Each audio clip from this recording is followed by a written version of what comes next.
کیے گئے، آپشنلی نہیں ہے میرے عزیز، یہ آپشنلی نہیں ہے، اختیاری نہیں ہے، جسے چاہے وہ رکھے، جسے چاہے وہ چھوڑے۔ ہاں ہمارے یہاں معاشرہ ایسے ہی ہے نا، ہاں صبح اٹھ کر کے لوگ پوچھتے رہتے روزہ ہے، روزہ ہے، کیوں پوچھ رہے ہو روزہ ہے؟ مسلمان ہے تو روزہ فرض ہے، روزہ فرض ہے۔ اگر میں آپ کو پوچھوں اچھا لگے گا؟ انسان ہو اچھا لگے گا، سامنے دکھ تو رہا ہے انسان ہے، پھر کیا پوچھنا ہے؟ مسلمان کے لیے روزہ ایسا ضروری ہے جیسے اس کے لیے انسان ہونا ضروری ہے۔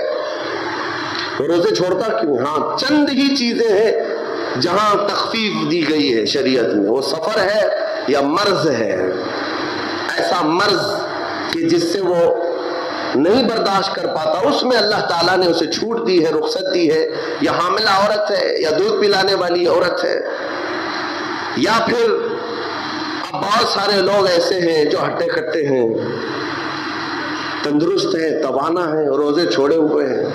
میرے عزیز، سب ہونے کے بعد اگر روزہ چھوڑنے کی کسی کو رخصت ہے نا، تو صرف ان عورتوں کو جن کی ماہواری آتی ہے مہینے میں یا بچے کے بعد، حیض و نفاس والی عورتوں کے لیے روزہ نہیں ہے۔ تو میں ان لوگوں سے پوچھتا ہوں، کیا تمہاری بھی ایسی کیفیت ہے جو تم روزہ چھوڑے گھوم رہے ہو؟ ناپاک ہو؟ ناپاکی آئی ہے؟ نہیں ہے تو پھر کیوں روزہ چھوڑتے ہو؟ ایک روزے کو چھوڑنے کی سزا حدیث میں بتائی گئی 900 سال دوزخ میں رکھا جائے گا، 900 سال۔ اب کیلکولیٹ کرو، اگر تمہاری زندگی کے روزے قضا ہیں تو کتنے 100 سال جائیں گے۔ اسی لیے میرے عزیزو، جب تک طاقت ہے روزے فی الحال کے رکھو ہی رکھو، اگر پیچھے کے چھوٹے ہیں تو اسے بھی پہلے کمپلیٹ کر لو، ورنہ قیامت کے دن کی سزائیں نہیں برداشت کر پاؤ گے، بھگت نہیں پاؤ گے۔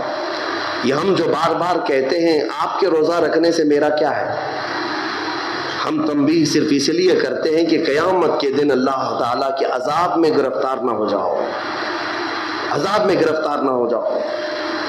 اور ہمارے بزرگوں نے ہمیں تعلیم دی ہے کہ اللہ تعالیٰ جب 11 مہینے کھلاتا پلاتا ہے، اور وہی مولا ایک مہینہ اگر حکم دے تو یہ کس قدر بندے کی ناانصافی ہے کہ اپنے مولا کے حکم کو پیٹ پیچھے ڈالتا ہے اور پھر کھاتا پیتا رہتا ہے۔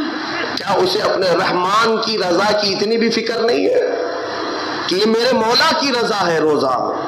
اسی لیے تو اس مولا نے فرمایا روزہ میرے لیے ہے اور اس کی جزا کچھ نہیں، میں خود بندے کا ہو جاؤں گا۔ الصوم لی وانا اجزا بہ، اور ایک حدیث میں اجزی بھی پڑھا گیا، یعنی روزہ میرے لیے ہے اور میں ہی اس کی جزا ہوں، میں ہی اس کی جزا ہوں۔ مطلب یہ ہے کہ دوسرے اعمال کی جزا میں جنت ہے، محلات ہے، الگ الگ ثواب ہے، لیکن روزے کے متعلق مولا نے فرمایا میں خود ہی اس کی جزا ہوں۔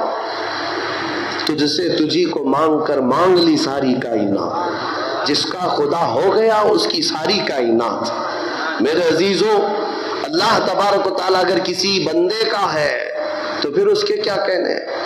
اچھا، ایک اور اس میں حکمت یہ ہے، روزہ جو رکھا جاتا ہے یہ بندے اور اللہ کے بیچ کا راز ہے، دوسرے کسی کو پتہ نہیں۔ میرا روزہ آپ کو نہیں معلوم، آپ کا روزہ مجھے نہیں معلوم۔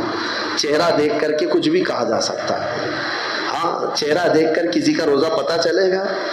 آپ کل سحری کر کے نیت کر کے روزے سے آئے ہیں، کسی کی پیشانی پہ تو لکھا نہیں ہے کہ یہ روزے دار ہے، آپ نے کہا آپ نے مان لیا، لیکن حقیقت کیا ہے یہ تم جانو گے، اللہ ہی جانے گا۔